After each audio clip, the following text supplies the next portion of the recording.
Buenas tardes, ¿cómo están? En primer lugar, quiero darle las gracias a aquellos que optaron por participar en esta sala. Sean todos muy bienvenidos.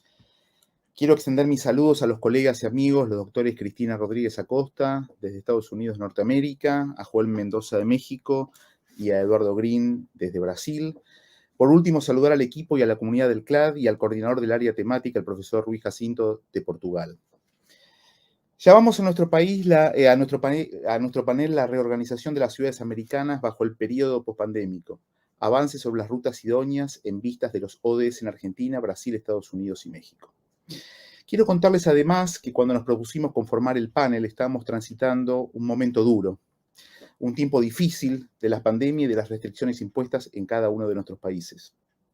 Ese fue uno de los motivos disparadores para circunscribir nuestro tema y marco analítico, es decir, la gestión de la pandemia en nuestras ciudades dentro del periodo pandémico y a la vez los efectos de ella cuando vayan menguando, tomando en cuenta el paraguas de los objetivos de desarrollo sostenible a partir de la disrupción provocada por un evento mundial no deseado. Nuestros países forman parte de aproximadamente el 13% del total de naciones que tienen en común la matriz federal. Y por supuesto, las 4 experiencias que vamos a exhibir desarrollan sus procesos de descentralización y las relaciones intergubernamentales de manera particular y con un desarrollo dispar según sea el caso o la política que se trate.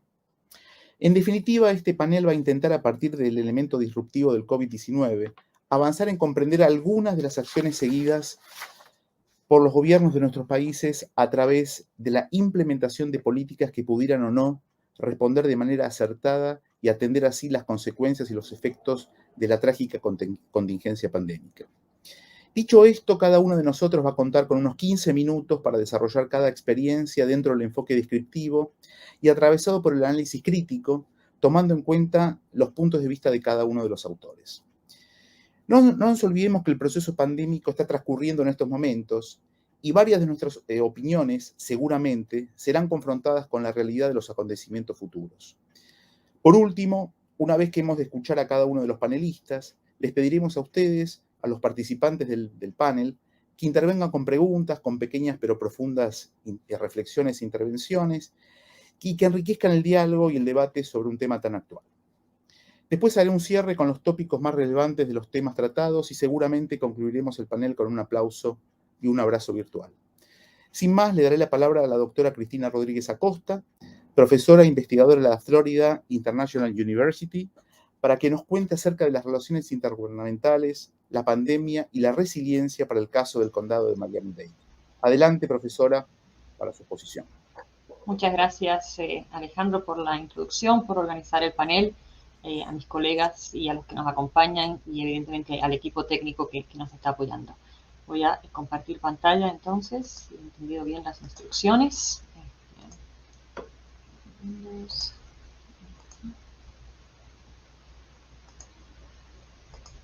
¿Me confirman, por favor, si pueden ver la pantalla? Perfecto, Cristina. Perfecto, gracias. Y me avisas, por favor, cuando queden unos 5 minutos para las conclusiones. Ok, bueno, muchísimas gracias a todos por acompañarnos en esta tarde. Mi presentación se va a referir un poco dentro del marco de las relaciones intergubernamentales de los Estados Unidos como marco para el logro de los Objetivos del Desarrollo Sostenible, los ODS, y la respuesta al COVID-19 en el caso del condado de Miami-Dade, aquí en el sur de la Florida. Entonces, los temas a los que me voy a referir durante esta presentación están aquí delineados y es la estructura del paper que he presentado para el CLAD, partiendo por una revisión muy breve sobre las particularidades del sistema federal de los Estados Unidos, el estado de la Florida en sí mismo, el condado de Miami-Dade, para después hablar un poco sobre las relaciones intergubernamentales, los ODS, el rol que tienen los gobiernos locales en la localización de los mismos y la respuesta al COVID-19 por parte del condado de Miami-Dade, con algunas conclusiones para finalizar. Entonces, las particularidades del sistema federal de los Estados Unidos, como todos sabemos, es un sistema que es resultado de un proceso histórico que llegó a crear un sistema de controles y balances que es muy complejo y que genera tensiones y que muchas veces para los que vivimos acá incluso y para los que lo ven desde afuera es un sistema complejo, demasiado confuso, que no crea una sensación clara de quién está a cargo de qué dentro de los niveles de gobierno. Lo que sí es muy claro es que la Constitución de los Estados Unidos establece claramente que todo aquello que no está delegado al gobierno federal es responsabilidad del gobierno estatal, es decir, de los gobiernos regionales. Es una particularidad también de la Constitución de los Estados Unidos que los gobiernos locales no están mencionados en la Constitución de los Estados Unidos. O sea que dentro de los 50 estados, cada uno de los estados dentro de su Constitución define las capacidades y las prerrogativas de los gobiernos locales y qué nivel de control tienen las autoridades regionales, cuando hablo de estatales hablo de la región, sobre los gobiernos locales. Entonces, estas relaciones intergubernamentales están siempre en una tensión constante y requiere de negociaciones y compromisos entre los tres niveles de gobierno, el nivel federal, el nivel estatal y los gobiernos locales. Se caracteriza por un alto grado de descentralización administrativa, fiscal y política, que muchas veces es percibido como uno de los factores más importantes y más fortalecidos del sistema de gobiernos de los Estados Unidos. ¿Por qué? Porque los gobiernos locales cuentan con suficiente autonomía y con suficiente independencia que permite innovación a nivel local que después puede o no ser replicada en otros niveles de gobierno.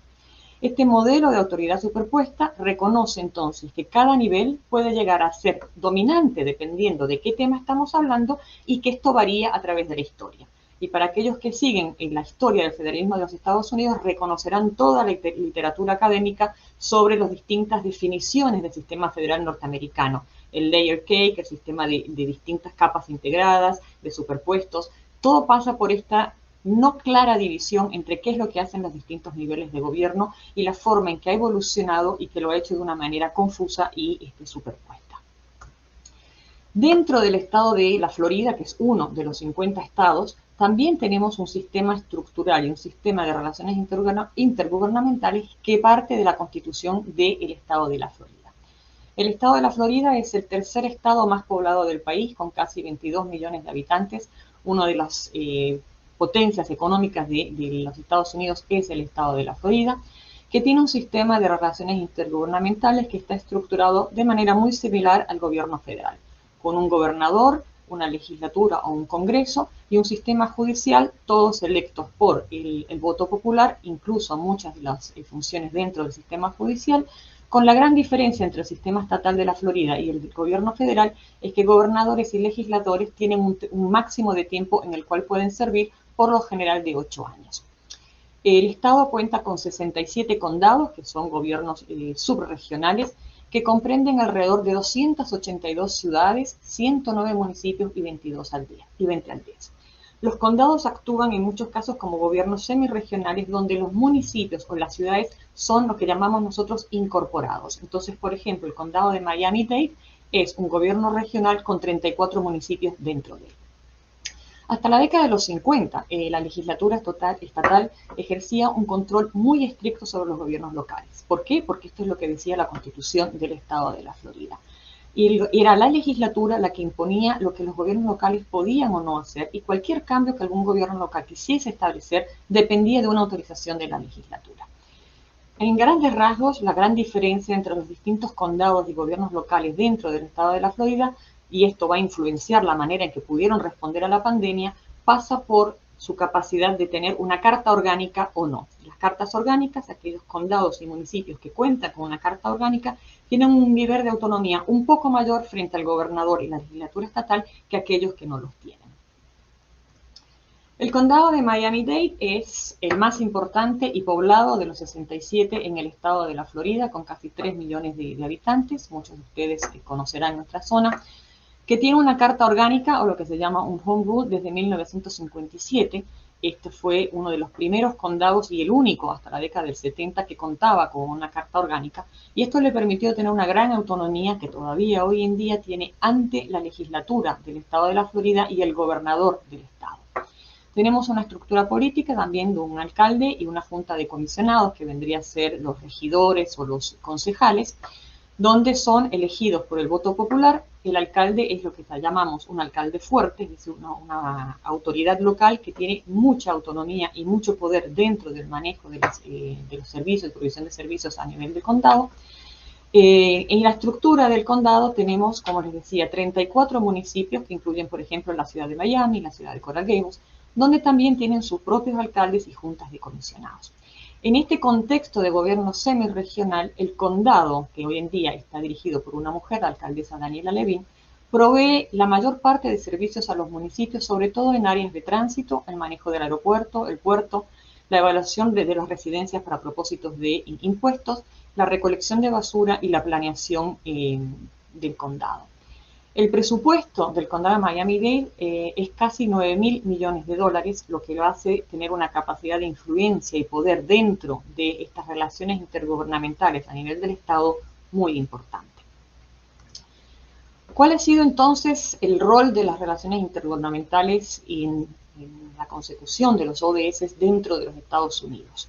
Si pensamos en esta estructura de relaciones intergubernamentales donde hay un gobierno federal, un gobierno estatal y gobiernos locales, donde la relación es compleja, es confusa y la provisión de servicios se superponen, hacen que para el objetivo de los ODS y alcanzarlos y poder localizarlos, tenemos que tener en cuenta los contextos y los desafíos de cada uno de estos estados, de cada uno de estos gobiernos locales, en un contexto de competencia y de rivalidad y de tensiones.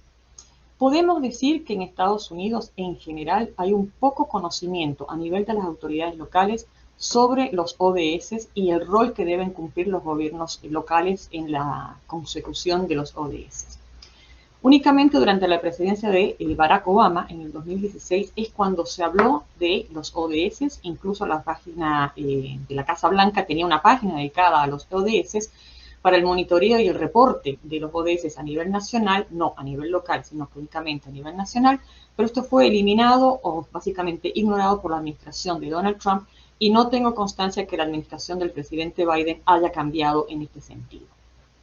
Muy pocas ciudades de Estados Unidos se han comprometido públicamente con los ODS y la localización de los ODS y el cumplimiento de la Agenda 2030, tal vez con la excepción de 4 grandes ciudades: Baltimore, la ciudad de Nueva York, San José y Los Ángeles en el estado de California. En general y a nivel nacional y de política de Estado, el gobierno de Estados Unidos no ha proporcionado los recursos necesarios para que los gobiernos locales puedan implementar la agenda ODS o puedan contar con capacitaciones y conocimiento de lo que significa la localización de los ODS. Lo que no significa que no lo estén haciendo de manera tradicional, simplemente que necesita una concientización sobre el tema. En el año 2019 se publicó el único informe sobre el lugar que ocupa la consecución de los ODS en los Estados Unidos en las distintas ciudades del país, utilizando el análisis de 57 indicadores de 15 de los 17 ODS.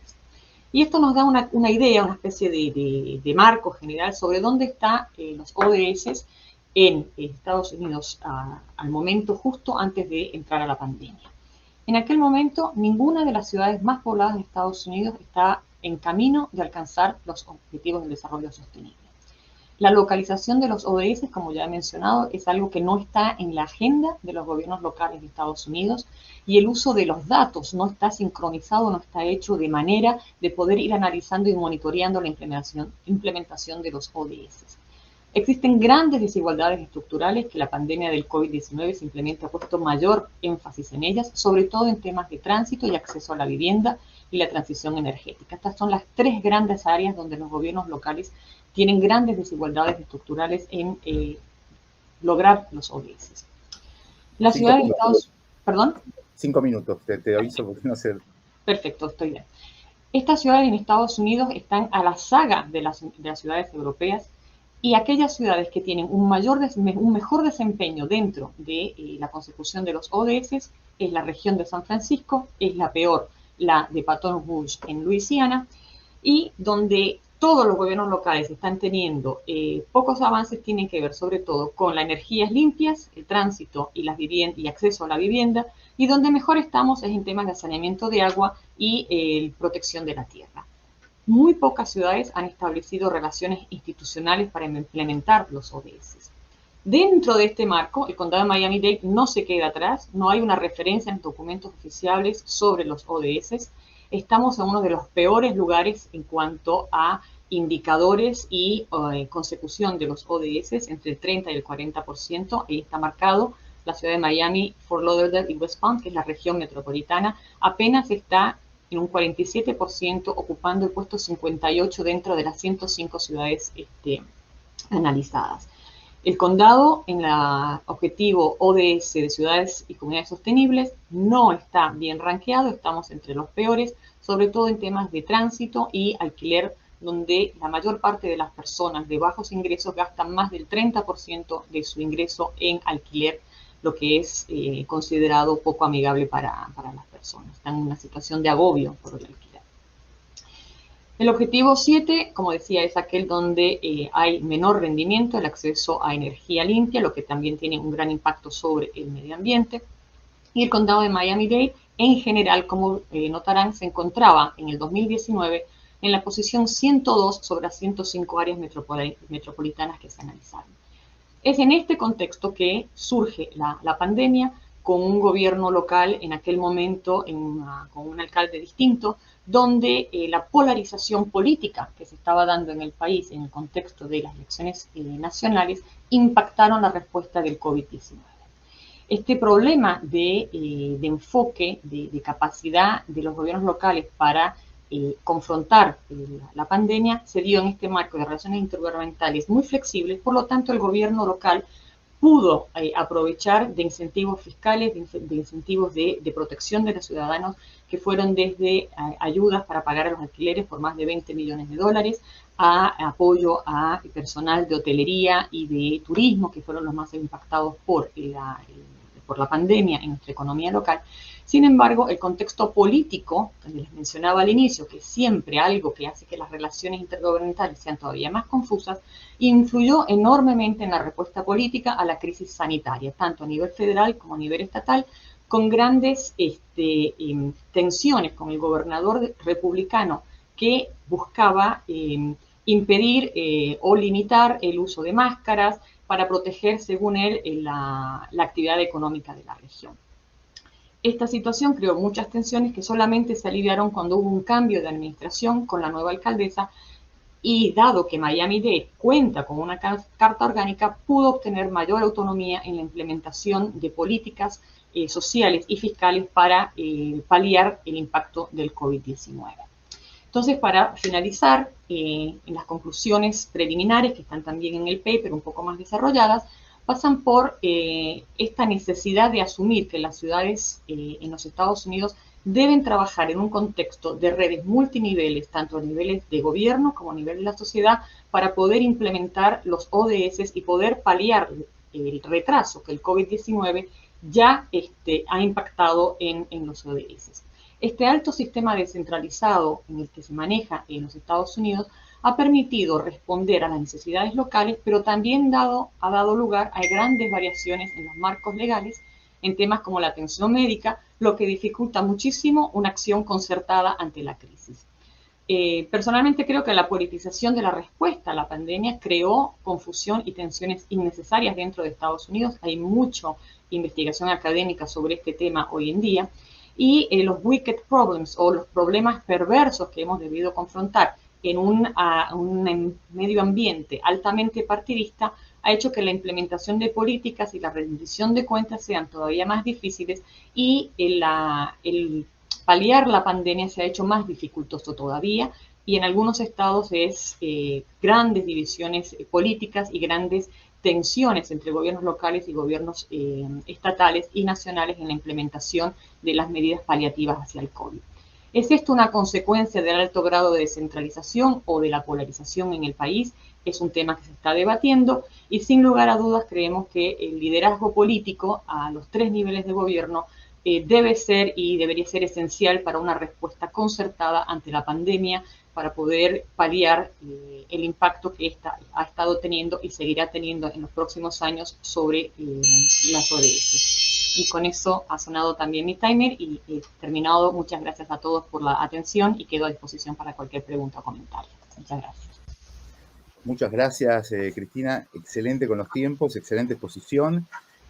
Así que bueno, muy bien, muy eficiente. Pasamos entonces a continuación a darle la palabra al doctor Eduardo Green. Él es profesor e investigador de la Fundación Getúlio Vargas, y Eduardo nos hablará de los municipios de Brasil, también abordando el tema de la resiliencia urbana, la innovación de las políticas y el aprendizaje que aconteció o no veremos qué nos dice Eduardo al respecto durante la pandemia. Así que le paso la palabra al profesor Eduardo y tus 15 minutos. Adelante. Bueno, muchas gracias, Alejandro, por organizar el panel. Un gusto estar otra vez más con los amigos y amigas, Cristina Costa y Joel Mendoza, y a todas y a todos que nos acompañan en este panel de hoy, y también por la asistencia técnica. Bueno, de pronto, ahí está, le voy a solicitar a Daniela que va pasando las filminas en la orden, ¿ok? Daniela. Bueno, les comentar un poco, por favor, solo regresar a la otra para comentar un poco. Por favor, no, la primera, gracias. Bueno, les comentar un poco que el paper tiene como un objetivo más central, hacer una investigación de qué factores pueden ser relevantes para comprender el desempeño, la performance de los ODS en Brasil. Y bueno, lo que se puede aprender en términos de factores o variables que quizás pueden ser importantes de considerar, sobre todo en un escenario post-pandémico donde los municipios van a ser muy demandados en términos de la provisión de servicios públicos. Por favor, adelante, Daniela. Entonces, para ubicar un poco el tema, el debate básicamente está vinculado con la Agenda 2030 y la implantación de los ODS en los municipios brasileños, que es, tomando en cuenta lo que hablaba del caso estadounidense en Brasil. Brasil, como vos sabéis, tiene una constitución muy peculiar porque es una federación con 3 niveles distintos de gobierno, todos autónomos entre sí, es decir que básicamente todos los 17 ODS son al mismo tiempo competencia estatal, federal y municipal, y todos tienen, si pueden, implementar acciones sin ninguna autorización de un nivel superior.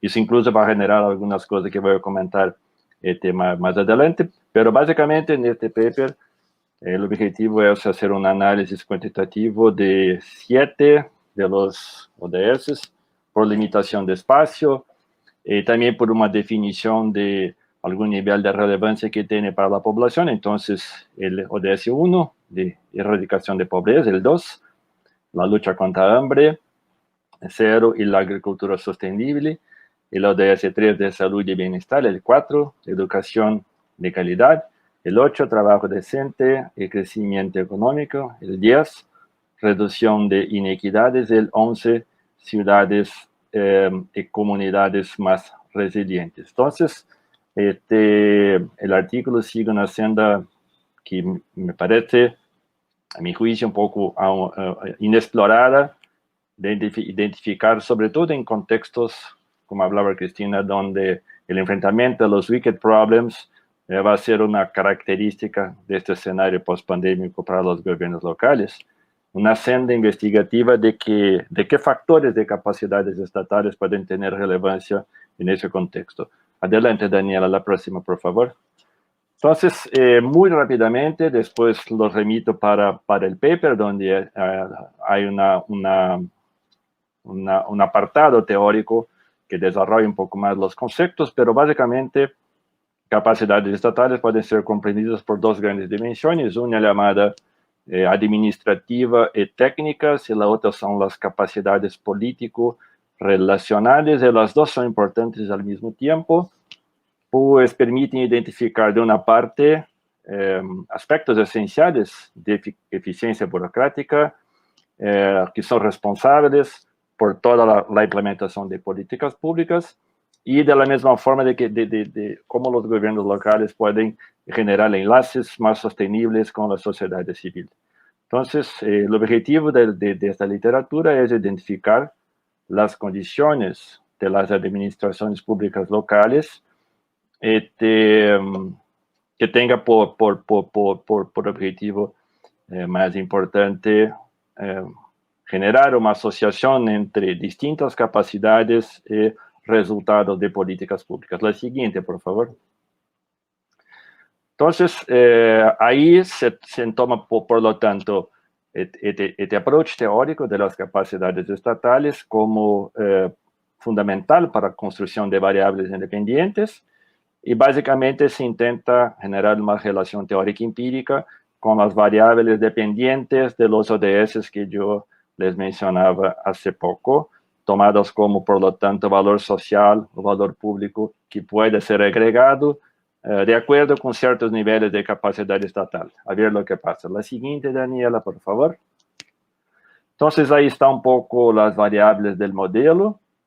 Básicamente, lo que tenemos es las dependientes del puntaje general de los ODS y después los puntajes sectorial de los ODS de una base de datos que tenemos en Brasil de unos 770 municipios para los 17 ODS y para más de 200 acciones de cada ODS.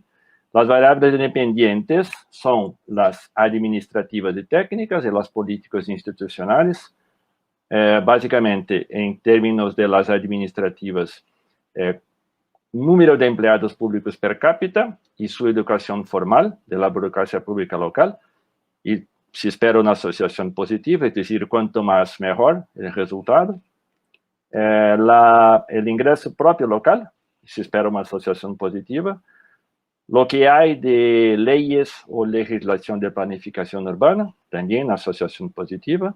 El cobro de tajas locales, o sea, cuanto más se hace el cobro, se espera más resultados positivos porque hay más presupuesto. Si hay el proceso de subcontratación, es decir, de outsourcing con otras empresas, y por lo tanto, ahí la asociación es negativa porque eso significa asumir que la burocracia local no está tan fuerte. Y cómo está el nivel de informatización del gobierno local, asumiendo que cuanto más mejor. Y algunas variables de control, algunas variables políticas institucionales, que es la segunda dimensión teórica. Si el municipio está asociado con otros, tienen consorcios, y cuanto más mejor. Si el municipio tiene arreglos de participación ciudadana, en este caso también cuanto más mejor. La siguiente, Daniela, por favor.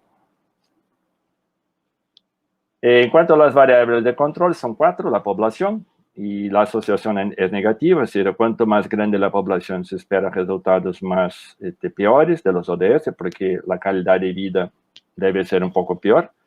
El PIB per cápita, se espera la positiva, cuanto más mayor. Transferencias intergubernamentales, cuanto más recibe la asociación que se espera es negativa, porque se disminuye la autonomía del nivel local. Y la ideología política de los alcaldes, comparando ahí, básicamente si es de izquierda, de centro, de derecha, se espera una asociación negativa con la derecha y de positiva con la izquierda, y se tomó el de centro como variable cero de comparación. La siguiente, por favor. Bueno, aquí está un desempeño, una gráfica muy rápida del desempeño de los ODS, como se puede observar.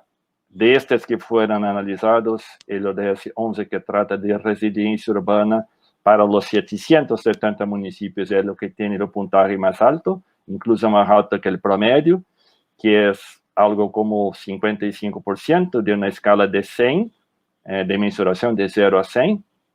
Y por ahí si vamos con otros puntajes, el ODS 1, 63.4, el 2, 43.5, el 3, 58, el 4, 55, 51.5, el 8, 53.4, el 10, 56.07. Adelante, Daniela.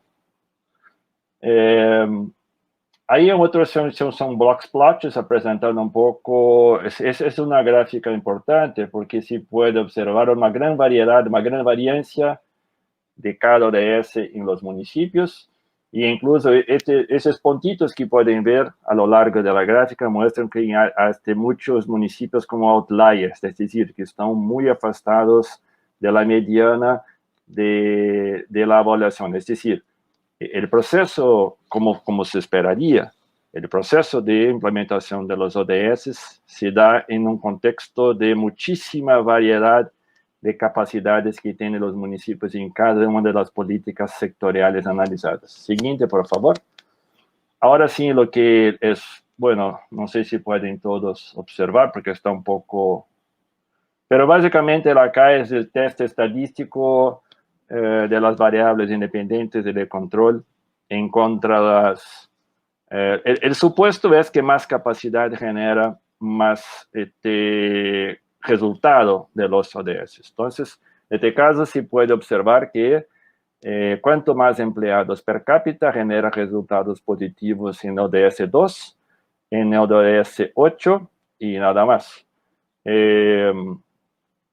No, una disculpa, aquí estoy hablando de escolaridad, de educación formal de la burocracia. El servidores municipales per cápita tiene resultados que son contraintuitivos. Y yo no comprendo y no alcanzo a explicar porque la asociación es negativa y se esperaba una asociación positiva. En cuanto a la disponibilidad de ingresos propios, es positiva la asociación para el puntaje general, para el ODS 3, el 4, el 8, como se esperaba. Instrumentos de planificación urbana, se esperaría que fueran positivos para el ODS 11, que trata de resiliencia urbana, pero no pasa. Todavía son relevantes para el puntaje del ODS 4 y 8. El cobro de tajas, igualmente importante para los logros del ODS 8 y 4. El outsourcing o la subcontratación, como se esperaba, la asociación es negativa, pero estadística es significante solamente para el ODS 1. La informatización, es decir, cuanto más mejor, tiene un señal positivo como esperado para los logros del ODS 4, el 8 y 11. El proceso de consorciamiento con otras ciudades esencialmente no tiene ninguna significancia estadística. Y en el caso de la participación ciudadana, sí, ahí hay una fuerte asociación para el ODS 1, para el 4, para el 8 y para el 11. En el caso de la ideología política de los alcaldes, esto no cuenta mucho, no es una variable tan relevante, pero la población sí. Y ahí hay resultados que son poco conclusivos, porque en algunos casos, como se esperaría, la asociación es negativa, sobre todo para el 11, el 10, el 8, el 4, el 3 y el 1, pero positiva para el 2. El PIB municipal de transferencias intergubernamentales no tiene relevancia estadística tan significante. La siguiente, por favor. Bueno, entonces, a modo de conclusión, lo que se puede sacar ahí es de que la investigación, por supuesto, busca analizar si variables de capacidad estatal tienen alguna influencia en el desempeño municipal. En estos ODS analizado 1, 2, 3, 4, 8, 10 y 11. Y para intentar responder la siguiente pregunta, ¿cuáles son las capacidades estatales más relevantes para que los municipios sean bien sucedidos en sus resultados en la implementación de las ODS? Y el panorama no es lineal. Puesto que si es al mismo tiempo posible mostrar que ciertas capacidades son relevantes para algunos ODS, en otros casos no tiene ninguna significancia estadística. La siguiente, por favor. Importante considerar, por lo tanto, y hay algo que esta investigación no logró alcanzar, pero sigue siendo una senda de comparación incluso con el caso mexicano, de que es muy probable que también características de cada distinta política pública tiene otras variables no analizadas en este modelo, de suerte que hay que seguir con la investigación, con nuevos modelos econométricos compuestos por variables de cada política pública, que pueden contribuir para generar un paisaje quizás más rico para explicar los resultados de capacidades. En síntesis, de una parte sí, este approach teórico es importante porque se logró mostrar resultados, aunque de forma distinta y nem todos son relevantes de la misma forma. Y la pregunta de la investigación sigue relevante, pues los resultados estadísticos refuerzan este camino teórico para ese tipo de discusión. Bueno, y para el escenario pandémico aún más, puesto que los municipios, por lo menos en el caso brasileño, han tenido muchísima pérdida de ingresos propios y sus capacidades estatales van a ser aún más demandadas para entregar políticas públicas para la población. Entonces, este tipo de investigación con este tipo de approach teórico metodológico para el escenario pandémico va a ser seguramente muchísimo relevante. Bueno, gracias a todas y a todos por la atención. Gracias, Ali, una vez más por organizar el panel y acá estoy para después charlar con todas y todos con gusto. Gracias. Muchas gracias, profesor y amigo Eduardo Green. Bueno, nos están comunicando Daniela, que es nuestra asistente, y muchísimas gracias, asistente técnica, que estuvo en todos los mecanismos que nos propone esta comunicación remota, con 206 personas conectadas, así que muchas gracias por participar y estamos muy, muy, muy contentos de tenerlos a ustedes también aquí del otro lado de esta pantalla. A continuación, entonces, vamos a continuar con el profesor e investigador Joel Mendoza, que nos dará su visión a partir de la reorganización de las ciudades en México en el periodo postpandémico, con relación a los arreglos institucionales bajo la transición de los servicios públicos prestados por los gobiernos locales bajo los supuestos de la resiliencia de las ciudades, la estrategia de la comunicación urbana, el aspecto decisional y la prestación de los servicios y programas territoriales. Doy entonces tus 15 minutos, profesor Joel, adelante, tenés la palabra. Muy buenas tardes, ¿me escuchan? Perfectamente. Ok. Y vemos también muy bien. Mi pantalla también la ven. Perfecto. Me sumo a los agradecimientos acerca de la organización del panel, la amistad que nos une, la ciudad de Bogotá, de la cual tengo gratos recuerdos. Los saludo yo desde el pueblo de San Mateo Ixtacalco, en la zona metropolitana de la Ciudad de México. Y bueno, yo contrasto un poco que mi visión siempre es en un sentido más operativo. Yo fui regidor de 1997 al 2000 y entonces, si bien actualmente soy investigador, siempre que hablamos de los municipios, siempre va a imperar en mí la cuestión operativa, una cuestión tal vez un poco menos compleja y un poco más práctica al hablar del municipio, en este caso en el municipio mexicano. Creo que tengo problemas para pasar a la siguiente. En primera, comentarles que en cuestión de la resiliencia, yo veo dos visiones claras. La primera sería la individual. La resiliencia entonces nos habla de una capacidad individual de adaptarse a la nueva normalidad. Y en segundo, de un sistema social en el sentido de recuperar su estado inicial. Entonces, vemos una clara diferencia en el sentido individual. Se tiene que adaptar, y en el sentido social, pues prácticamente menciona como si se diera en automático el seguir produciendo socialmente, ¿no? Entonces, yo creo que debe de haber un énfasis siempre en el sentido individual, en el sentido de la recuperación de las capacidades para poder seguir operando desde el punto de vista individual y haciendo alusión un poco a lo que serían las vulnerabilidades individuales. En el caso de la pandemia, yo he estado proyectando 6 categorías de análisis muy específicas. La primera sería el procesamiento de la información, ¿sí? Y me voy yo entonces a 2009, en el caso de México, cuando enfrentamos como foco la pandemia de H1N1. En el caso del procesamiento de la información, fue detectar un virus mutante, desconocido para ese momento.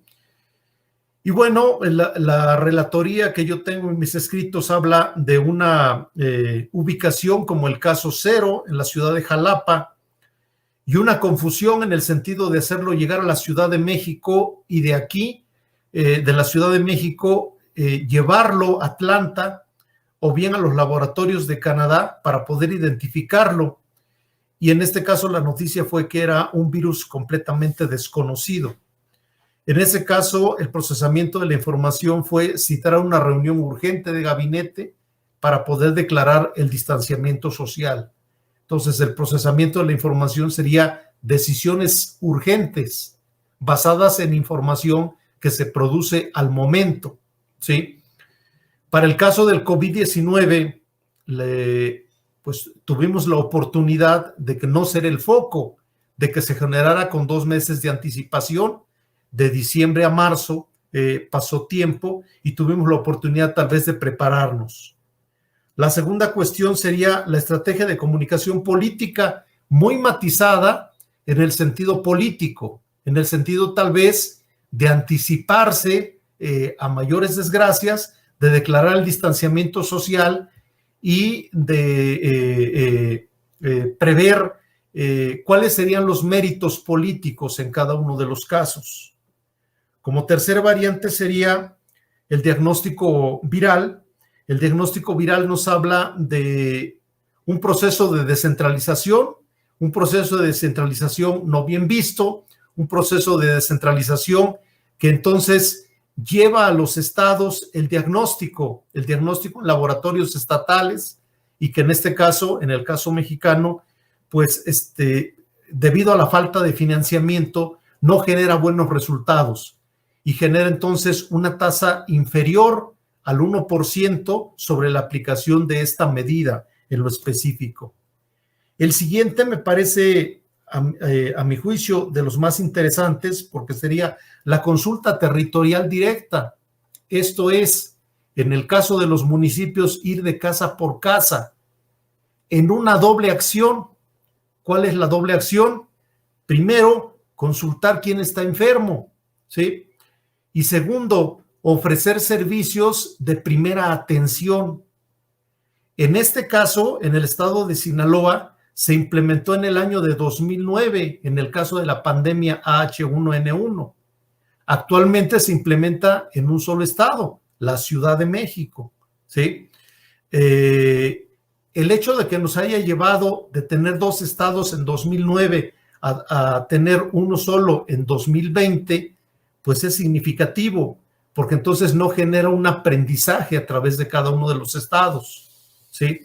La consulta territorial directa tiene que ver con las campañas políticas, tiene que ver con tocar de puerta en puerta.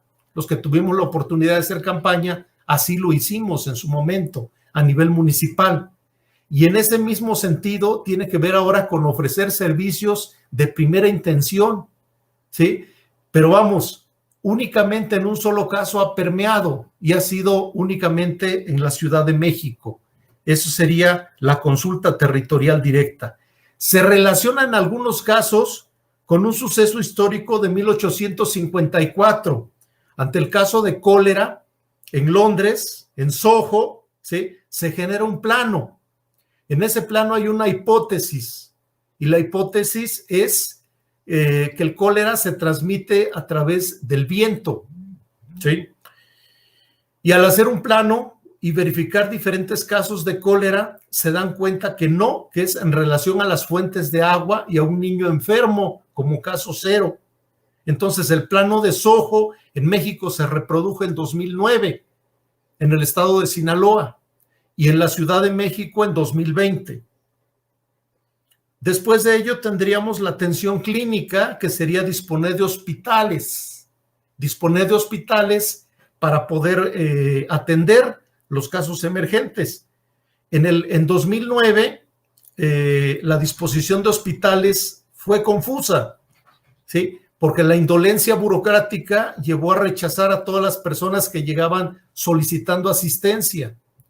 Y después de declarar la emergencia, de ingresar a todas las personas que pidieran el servicio sin saber en 2009 quién se iba a contagiar, porque tal vez llevaba una simple gripa, y al permitir el acceso al hospital, pues quedaba infectado de influenza H1N1, ¿sí? Nunca vamos a saber en México qué sucedió en aquel 2009, cuántas personas murieron realmente de influenza y cuántos se contagiaron en el intento de obtener servicios por una simple gripa.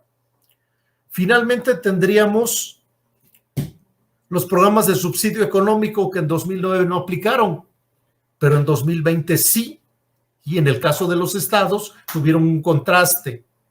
El gobierno nacional atendió a sus clientelas y los gobiernos subnacionales atendieron preferentemente las políticas distributivas, es decir, la atención de las empresas y el cuidado del empleo. Sobre estas 3 variables, considero yo que en un periodo de resiliencia se deben de proyectar. Si ven ustedes, las flechas que yo tengo del lado izquierdo tienen un sentido, pero las del lado derecho tienen una doble dirección, porque en el periodo de resiliencia, sí, podemos regresar al periodo de contingencia, o podemos progresar hacia un periodo subsecuente. En todo caso, lo que yo hago sería un resumen de las 6 en únicamente 3, y la resumo como la estrategia de comunicación urbana, las decisiones basadas en información geográfica y los servicios y programas territoriales. En este caso, preveo yo procesos operativos y evaluación de resultados. La primera siempre voy a hacer un énfasis porque resulta la más crítica. La estrategia de comunicación urbana, ¿sí? La estrategia de comunicación urbana que la vemos en las ciudades, principalmente en el transporte público o en el desplegado en carteleras. Tenemos una producción y difusión de propaganda política, ¿sí? Que nos lleva a pensar cuáles serían las mejores decisiones que podemos tomar a nivel personal y con ello incluso salvar la vida. De acuerdo a esta tabla, digo yo, considerar el contexto, la elección de canales de comunicación y el sorteo de barreras de eficacia, es decir, que la comunicación sea perpetrada completamente. Y en cuanto a la evaluación de resultados, sí tener una psicología social, es decir, de qué manera permean, ¿sí? La adhesión a ciertas prácticas, a ciertos valores, a ciertos principios. La ratio propaganda y censo propaganda. La ratio utilizando la racionalidad y la censo tocando fibras sensibles, teniendo diferentes códigos de comunicación para que realmente el mensaje permee en la sociedad. La iconopropaganda basada en logotipos, ¿sí? O basado también en símbolos, ¿sí? En logos. El uso de mensajes subliminales es aquel que toca ya no los juicios, sino que toca percepciones más profundas. Esta sería la primera categoría, la estrategia de comunicación urbana. La segunda sería las decisiones basadas en información geográfica, el mapa de Soho, ¿sí? Datos secundarios, utilizar métodos cuantitativos y cualitativos, y bien hacer análisis mixtos, estadísticos y de redes, y tener un efecto directo dentro de lo que sería el mercado, ¿sí? Esto es el activar el aspecto social en su conjunto y tratar de producir nuevamente en una etapa pospandémica. Y finalmente los servicios y programas, ¿sí? Proveer la resiliencia ante los desastres, la gestión integral de riesgos en todos los niveles y las evaluaciones en diferentes aspectos de la vida social. Sobre esta base, la más crítica que he estado yo mencionando, ¿sí? El aspecto más crítico sería integrar una campaña educativa, en donde tenemos principalmente en México una conferencia de prensa diaria y que esta conferencia de prensa obedece a intereses netamente políticos, ¿sí? La necesidad entonces es una campaña permanente para adaptarse a la nueva normalidad y la realidad son tres. Las realidades son tres. Primero, el mérito político. Segundo, la promoción de la imagen. Y tercero, el control de medios. Sobre esa base es más que elocuente, ¿sí? El ver de qué manera a nivel nacional se establece una especie de luto, de reconocimiento a todas aquellas personas que van cayendo poco a poco ante la pandemia. Jorge Arbizu, que hizo la voz de Benito Bodoque en la serie de Don Gato, 43 capítulos en México, o bien Armando Manzanero, que también fue una de las grandes personalidades que perdimos nosotros en la pandemia. Entonces, tendríamos que hacer un análisis profundo en el sentido de cuál es la conveniencia, proponer una campaña para educar a la gente hacia una nueva normalidad o bien únicamente estar proyectando los méritos. La segunda cuestión es un poco menos negra, un poco más luminosa. Algunos gobiernos como el de la Ciudad de México que han continuado con un programa de detección y aislamiento de casos en colonias de atención prioritaria y han previsto ellos la vigilancia epidemiológica y pruebas casa por casa. Esto se aplaude. El panel anterior, al cual yo tuve la oportunidad de entrar, habló de la violencia de género y de la violencia contra niños y niñas que se ha producido en esta pandemia. En este caso, es importante promover este tipo de programas porque nos llevan entonces a acciones más específicas, a consultas, al plano de Soho, tener kioscos asesores, exhortar medidas de higiene, apoyos asistenciales a familias, suspensión y subsidio a comercios y sanitización de espacios públicos. Por otro lado, ha sido significativo también la actividad restaurantera en la Ciudad de México por medio de un indicador de desempeño restaurantero, ¿sí? Aquí vemos a los restauranteros entonces llegando al acuerdo, la autoridad permitiendo que se instalen en la calle directamente y después propiciando que el índice vaya señalando cuáles son los aciertos en cada una de las colonias, en cada uno de los casos que realizan esta actividad. Estimado profesor, 2 minutos, por favor. Gracias, sí.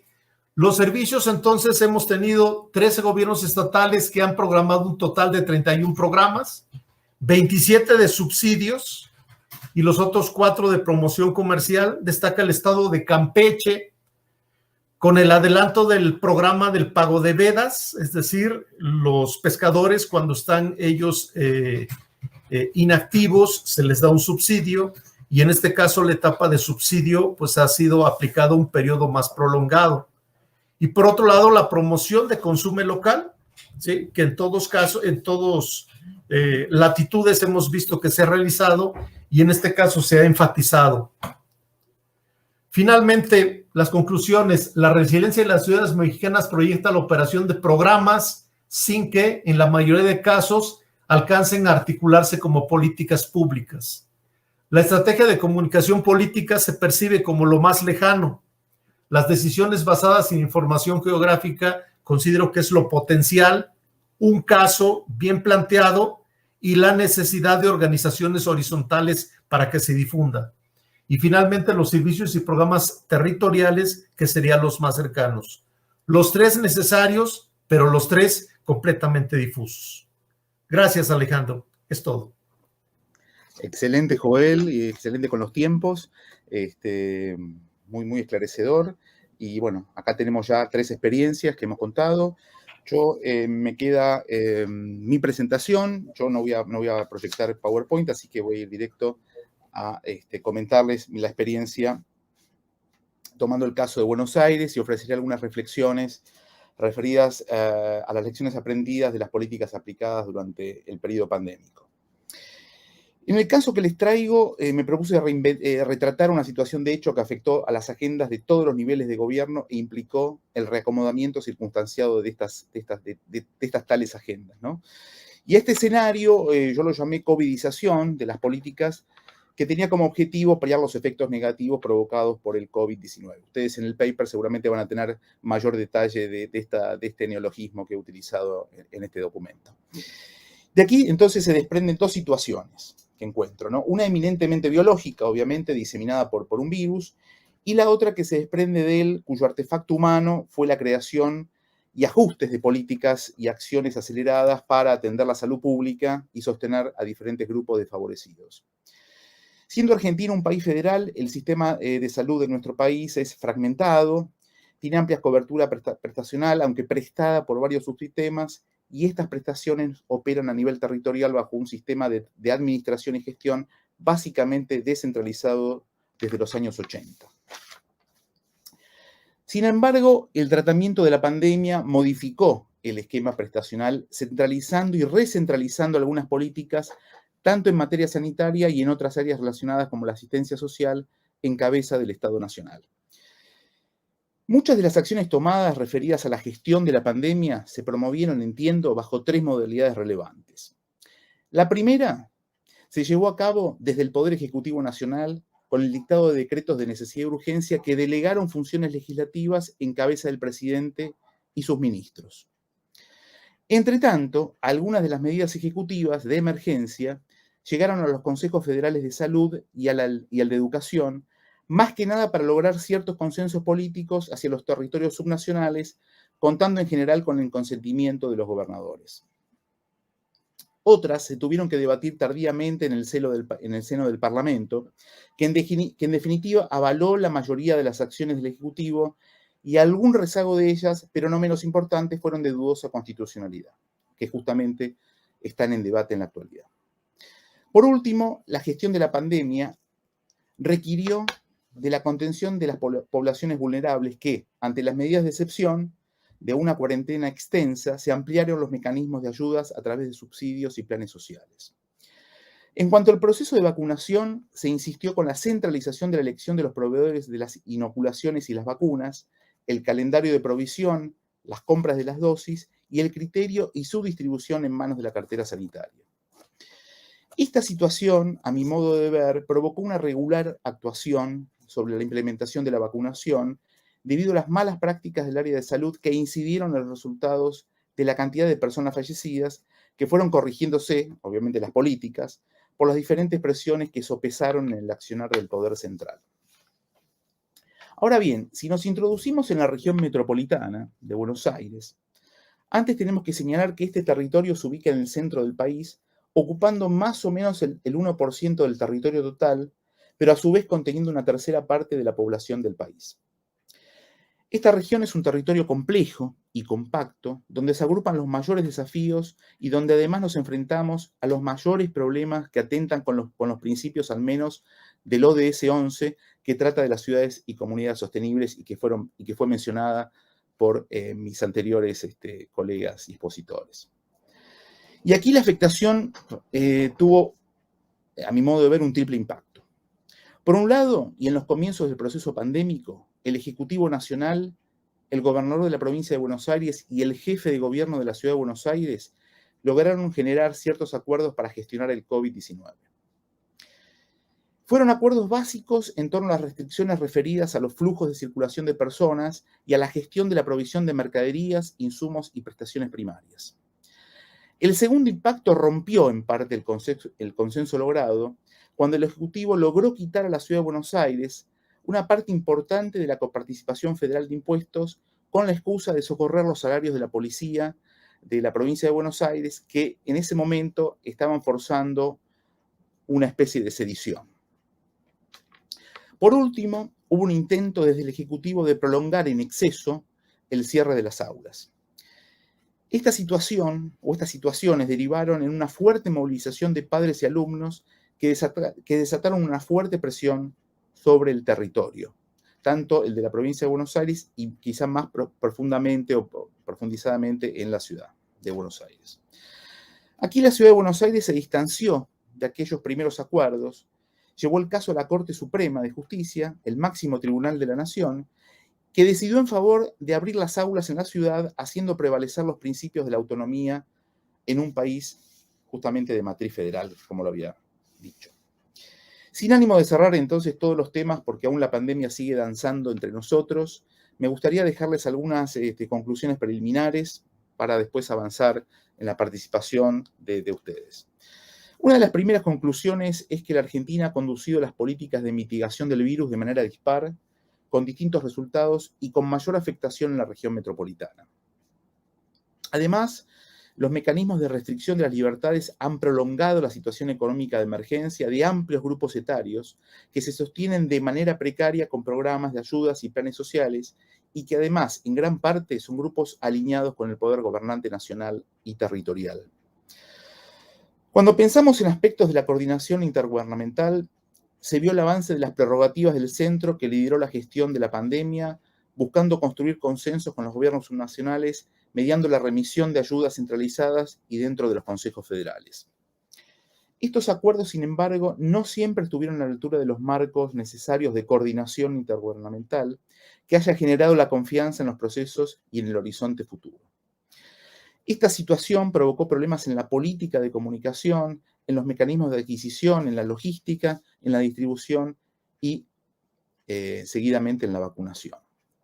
Además, creo yo, se exacerbaron las tensiones y conflictos sociales y no se produjeron los resultados esperados en tiempo y forma.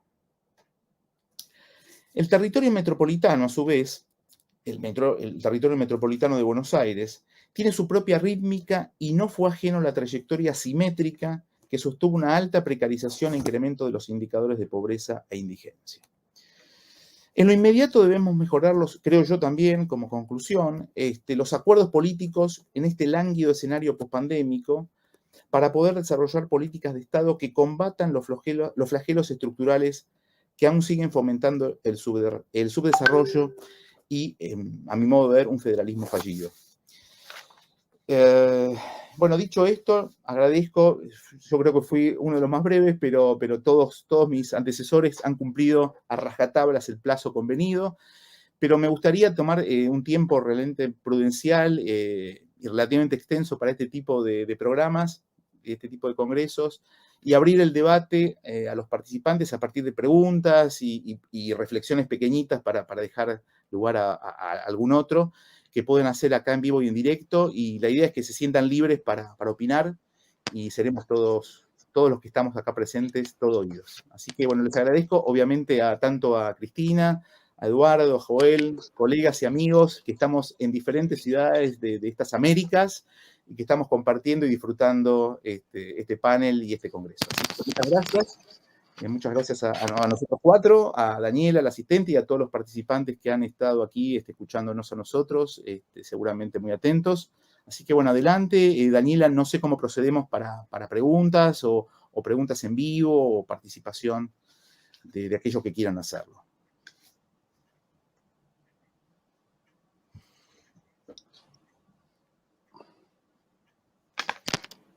No tenemos preguntas actualmente en el chat.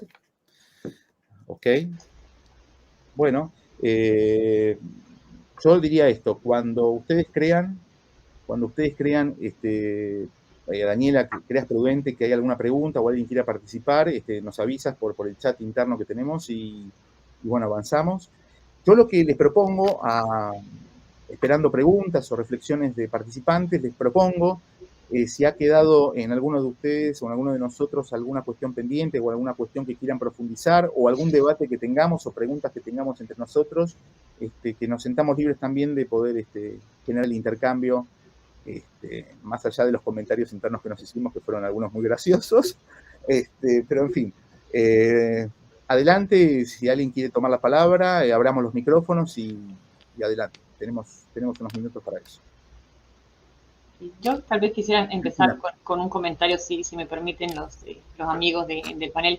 Yo creo que a mí lo que me ha quedado muy claro de los papers de ustedes, de mis colegas, es, por un lado, lo que mencionaba Eduardo, está la variación, ¿no? La gran diversidad de resultados, que es también un poco lo que expresaba yo tan rápidamente en la presentación de mi documento, que es las grandes variaciones que existen a nivel interno entre las ciudades, entre los países, entre distintas regiones, pero también lo que mencionaba Eduardo, que me pareció muy interesante, la diversidad en el resultado cuando analizas cada uno de los ODS, ¿no? Y cómo para ciertos factores son importantes para un ODS y para el otro no lo son, y un poco es cómo buscamos esa solución, ¿no? ¿Qué tipo de capacidades para aquellos que trabajamos en fortalecimiento de gobiernos locales? ¿Cuáles son las capacidades que tenemos que ayudar a proveer desde la academia para lograr esos objetivos? Eso me pareció muy interesante. Y por otra parte, lo que comentaba Joel sobre la estrategia de comunicación, creo que lo llamaba la campaña de comunicación urbana, ¿no? Y lo fundamental que es eso para no solo el manejo de la crisis, sino para, como bien decías, Joel, el después de la crisis. Y cómo pareciera que en todas partes del mundo se ha politizado esa estrategia de comunicación, más bien, que también lo mencionabas tú, Ale, por intereses políticos que por bien común, ¿no? Sin tratar de poner a todo el mundo bajo la misma lupa. O sea que hay muchísimos matices y hay muchísimas cuestiones que están todavía en veremos, y que tal vez dentro de unos años, a través de la investigación académica, podamos sistematizar de mejor manera, ¿no? Pero me pareció muy relevante lo que mis tres colegas presentaban, sobre todo en temas de, para mí, fundamental la capacidad de liderazgo de los que están al frente de la implementación de las políticas públicas cuando estamos en una situación como la que estamos ahora, ¿no?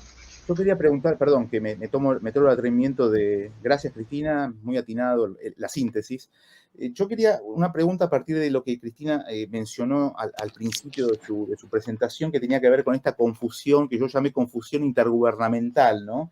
Donde los roles, digamos, de los gobiernos subnacionales y el gobierno federal interfieren y no se sabe bien quién hace cada cosa, ¿no? Creo que, Cris, vos lo nombraste así, ¿no? Así, definición sobre qué hace cada nivel de gobierno. Y me parece que esta pandemia y esta gestión de la pandemia, que son dos cosas distintas, generó ciertos aprendizajes o ciertas visiones de cómo mejorar esta comunicación, más allá de la cuestión política, sino de cómo se relacionan los gobiernos y cómo se definen las áreas de gobierno en cómo gestionar una crisis y sobre todo un evento inesperado, ¿no? Entonces ahí me parece también la academia puede incorporar muchas ideas y muchos enfoques para ver cómo darle solución a estos problemas, digamos, de definir justamente qué hace cada gobierno. No sé qué opinan ustedes, Eduardo, Cris. No, sobre todo todo en un federalismo desarrollado como el de Estados Unidos, ¿no? Por eso la sorpresa. Adelante. No, bueno, no, claro, yo quisiera comentar un poco algunas cosas también. Bueno, un gusto una vez más de estar con Cristina, que no la vi un tiempo. Joel nos hemos encontrado con un poco más de frecuencia, y Ali con no tanto, pero también así que es una alegría muy grande compartir otra vez un panel con ustedes, colegas y amigos de Latinoamérica. Bueno, yo estaba oyendo la exposición de Cristina, de Ali, de Joel, y pensando dos cosas. Así. Una, por más obvio que sea, es que en realidad, aunque con distintos matices, con distintos niveles de profundización, los ODS hacen parte de la agenda de los gobiernos locales. Eso es importante. Es decir, tenemos ahí no solamente una política pública efectiva para analizar, pero también en términos académicos, muchísimo material de investigación para seguir. Pero escuchando a Ale, Cristina, sobre todo los dos, un poco Joel también, pero me pareció que, y yo podría poner Brasil también, pero no he comentado en mi paper ni en mi charla, que es el tema ese de la politización del tema. Es decir, más allá de la voluntad política, me parece que es identificar la línea política del liderazgo. Porque si no hay voluntad política, una agenda como esa no camina. Porque, por ejemplo, si tomamos tipos como Bolsonaro y Trump en Estados Unidos, bueno, eso es un camino para el parálisis, no se hace nada. Al contrario, se hace todo en contra. Entonces, este es el primer punto que me parece así muy relevante, de la importancia de la voluntad política. El otro tema que está vinculado con eso son dos que derivan, a mi juicio, ahí. Uno es que, aunque los gobiernos locales puedan hacer muchas cosas, sin coordinación intergubernamental, hace mucho menos de que pueden. Porque, sobre todo en este contexto post-pandémico, no sé cómo están ahí, Cristina, los casos de los gobiernos locales estadounidenses, pero un poco más lo tengo información del caso argentino, mexicano y por supuesto de Brasil, van a salir muy debilitados en términos financieros, en términos de, bueno, todo lo que pasa en términos de capacidad de implementación de política pública en sentido más amplio, ¿no? Y por lo tanto, la coordinación intergubernamental para implementar esto que llamaba vos de los problemas complejos, es decir, weak problems, va a ser aún más importante, ¿no? Y el tercer punto, que yo creo que ahí quizás los cuatro papers solamente, sí, hablamos nosotros todos de manera un poco muy tangencial, yo creo que no se implementa una agenda con esta profundidad, sino sin niveles muy fuertes de involucramiento de la sociedad civil. Esta no es una agenda solamente estatal, esta es sumamente una agenda pública. Y por lo tanto, si no hay una sociedad civil mínimamente organizada, con capacidad de hacer presión sobre el gobierno, yo no sé hasta qué punto, por ejemplo, en contextos donde el gobierno está en contra, que es conservador, que es un populista de derecha o lo que sea, hay que tener una sociedad civil vigilante, fuerte, organizada para hacer presión y por lo menos para mitigar el problema, ¿no? Entonces, yo creo que los papers de ustedes me hicieron pensar esas tres cosas, ¿no? Muy bueno, muy bueno. Quiero, interrumpo para hago una intervención de Juan Pastor Jaramillo. Un saludo especial desde el Politécnico Colombiano. Jaime Sasa, Codavid, Medellín, Colombia. Muchas gracias. Bueno, nuestro amigo Eduardo, te vas a acordar de Álvaro Ramírez Alujas. Perfecto. Un gran saludo para Ale, Eduardo, abrazo desde Santiago de Chile. Bueno, un abrazo enorme y como dice siempre Álvaro, gracias miles. Así que gracias miles, Álvaro. Gracias, Álvaro. Un gusto encontrarte otra vez. Bueno, Joel, no sé si hay algo que quieras intervenir con respecto a México y, bueno, qué características o qué cuestiones así interesantes, algún hallazgo interesante a partir del proceso pandémico y post-pandémico. No, pues al panel pedirle la línea que nos dieran para poder dirigir pues las propuestas que aquí hacemos de una manera conjunta, de una manera colectiva. A mi juicio siento yo que el municipio, de acuerdo a lo que expuso Cristina, creo que necesita más orientación acerca de las líneas que tiene que seguir. En México el municipio es muy importante. Compartimos algunos libros por aquí en el chat, bajo la idea de que en Guadalajara rifamos algunos libros allá en 2018, 2019, ya no recuerdo la fecha, y pues ahora tratamos de compartir las ligas para tratar de emular aquella acción que hicimos. Municipalistas, al fin y al cabo, siento yo que no es el mejor momento, tal vez compartiendo con la experiencia de los Estados Unidos. Brasil creo que siempre es la excepción. En este caso, acciones tan elementales como el bacheo han quedado de lado. La promoción de las vacunas, de la vacunación, también ha quedado de lado. Y si viéramos nosotros en contraste, aquí en México, pues la historia registra que en los 20s, en el estado de Veracruz, se dieron las primeras clínicas, las primeras jurisdicciones sanitarias a iniciativa de los municipios mexicanos. Las primeras carreteras del sistema mexicano se construyeron a mano, ¿sí? La primera tal vez de Coetzalan a Papantla, también en el estado de Puebla y Veracruz, y también se hicieron a iniciativa municipal y convocando a la ciudadanía. Ese tipo de ejemplos han quedado ya de lado.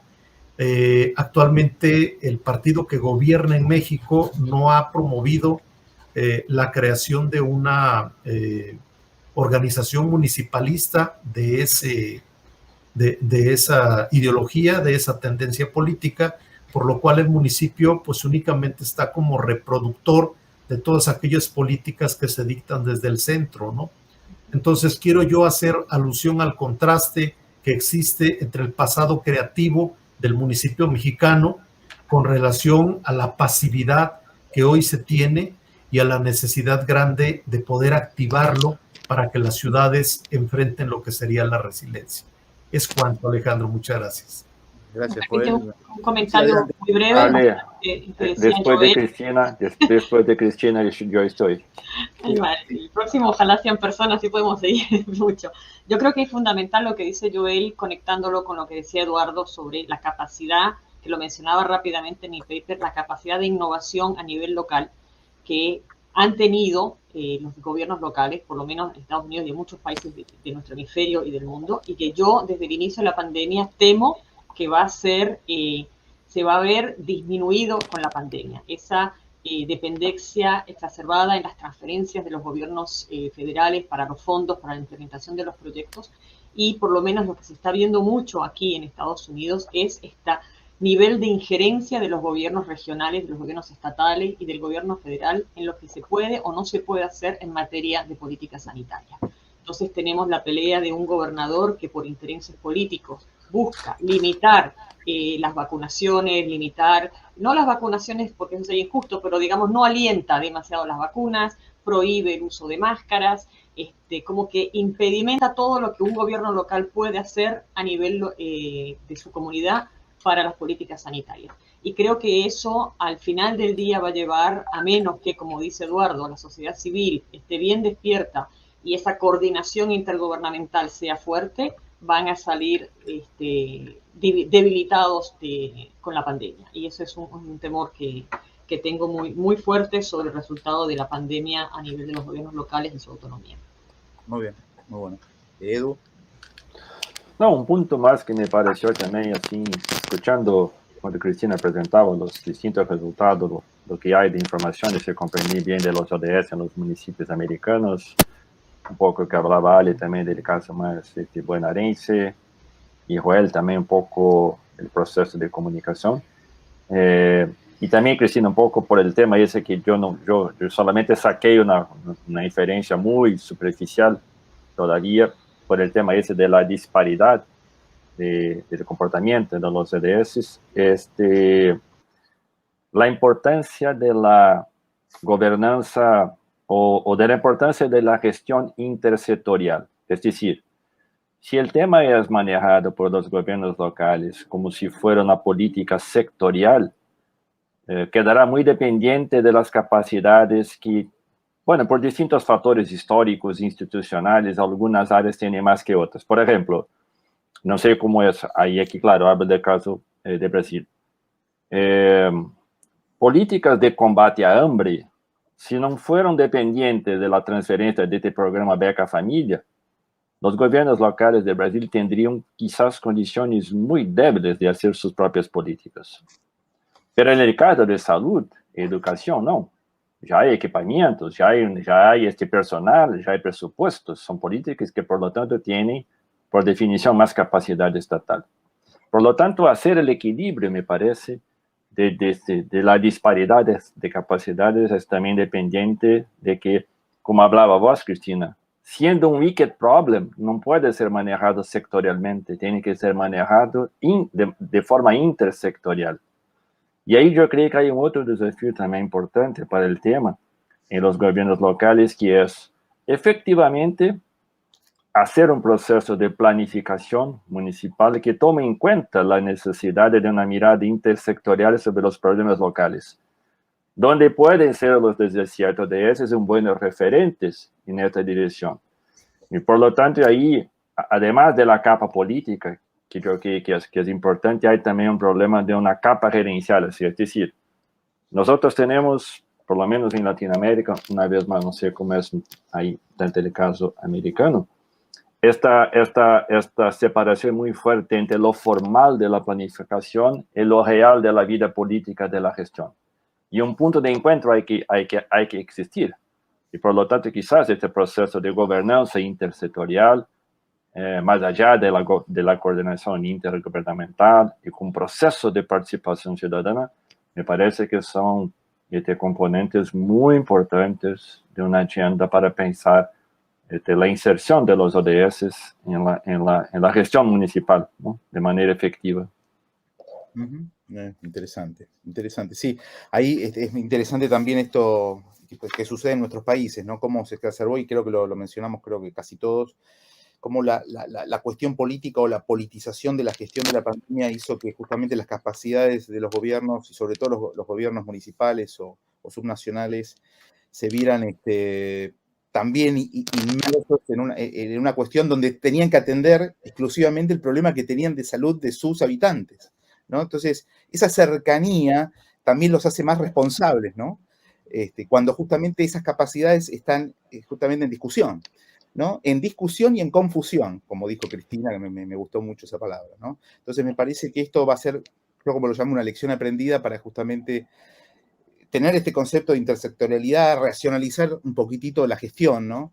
Que no se politice tanto, que haya una política de Estado que de alguna forma defina como marco, como paraguas, los objetivos de desarrollo sostenible, que eso de alguna forma racionaliza la política o la capa política, como mencionó Eduardo, con justamente gerentes, ¿no? Y no solamente políticos. O sea, los políticos también forman parte de la escena, del escenario y de la danza pandémica, pero me parece que también la capa gerencial es la que de alguna forma define los criterios para seguir y justamente hacer una política acertada y dar respuestas a la población, y sobre todo a los municipios, que son los que tienen que atender las necesidades primarias de sus poblaciones, ¿no? Entonces, creo yo que nosotros somos defensores de las ciudades y los municipios, debemos reafirmar las fortalezas que deberían tener, ¿no?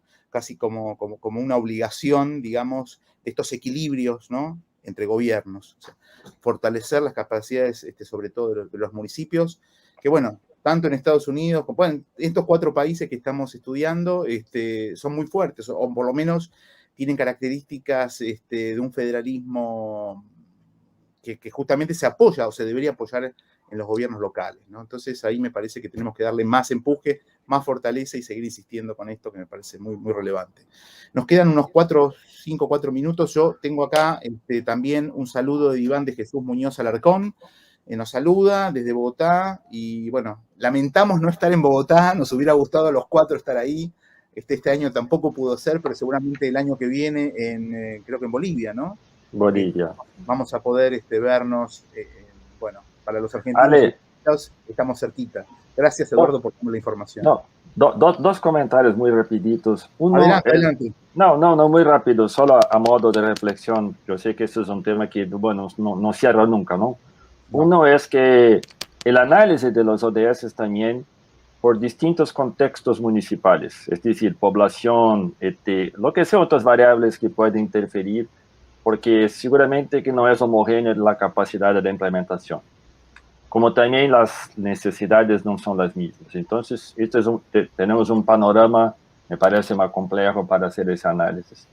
El segundo punto es que las ciudades en general, sobre todo las más grandes, son muy conurbadas o son muy pegadas unas de las otras. Es decir, el tema de la cooperación intermunicipal para tratar de los ODS también es muy relevante. Por ejemplo, el tema de la resiliencia urbana, donde se maneja, ¿cómo habla español? No sé, residuos sólidos, waste management.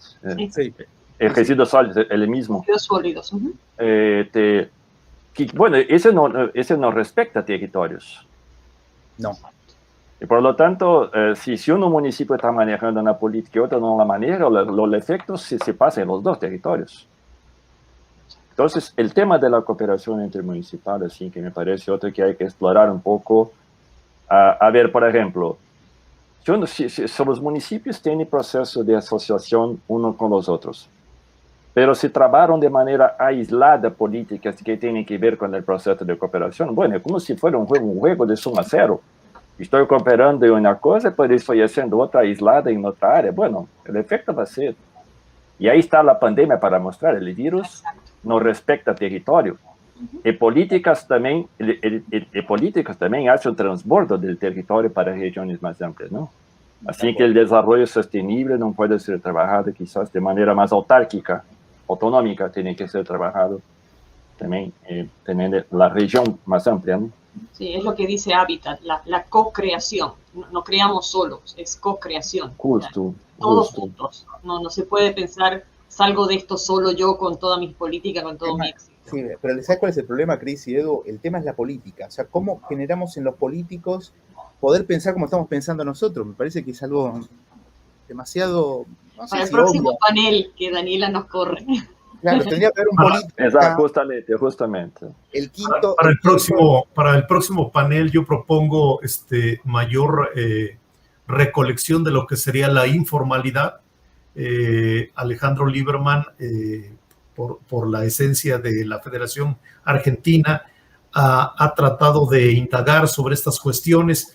Aquí en México, por ejemplo, en la época de la vacunación, lo que ha sucedido es que un alcalde le llama a otro y le manda camiones para que población de su municipio vaya a otro a vacunarse, en virtud de que hay oferta de vacunas y no hay mucha gente formada en la fila para poder vacunarse. Entonces, ese tipo de cooperación instantánea, de cooperación informal, siento yo que dejaría mucho y abonaría al estudio de este tipo de cuestiones. Claro, que no está medida, que no está medida hasta ahora. Bueno, creo que ya estamos terminando. Yo quiero dar las gracias a mis amigos y de nuevo y renuevo las esperanzas para vernos antes de Bolivia, seguramente nos vamos a ver. Y bueno, obviamente el próximo CLAD que sea presencial y que terminemos con estas pantallas y estas cuestiones remotas, que nos ven solamente el 30% del cuerpo, más o menos, que nos vea el 100% y sentados y poder dialogar y reflexionar juntos en un espacio común. Así que bueno, yo quiero saludar también al CLAD, a los organizadores, a Raquel, a su secretario general, a Nelson de Freitas, a todo el equipo técnico, a Daniela que nos ayudó, que nos estuvo acompañando y controlando y la verdad que muy bien. Bueno, a Cris, a Edu, a Joel, un eterno abrazo. Y bueno, nos veremos próximamente en algún canal o personalmente. Así que un gran saludo y bueno, adelante amigos. Muchas gracias a ustedes. Y yo voy a imaginar que después del panel fuimos a comer arepas a Monserrate. Por supuesto. Vamos a comer arepas. Saludos a todos los participantes. Saludos. Gracias, un gusto verte, Cristina, Ale, Joel. Cuídense mucho ustedes y todos los que nos acompañaron. Gracias. Un beso para ustedes. Hemos cumplido eficiente y eficazmente con los tiempos. Así que muchas gracias. Muchas gracias. Gracias, Daniela. Gracias, Daniela. Bye. Bye.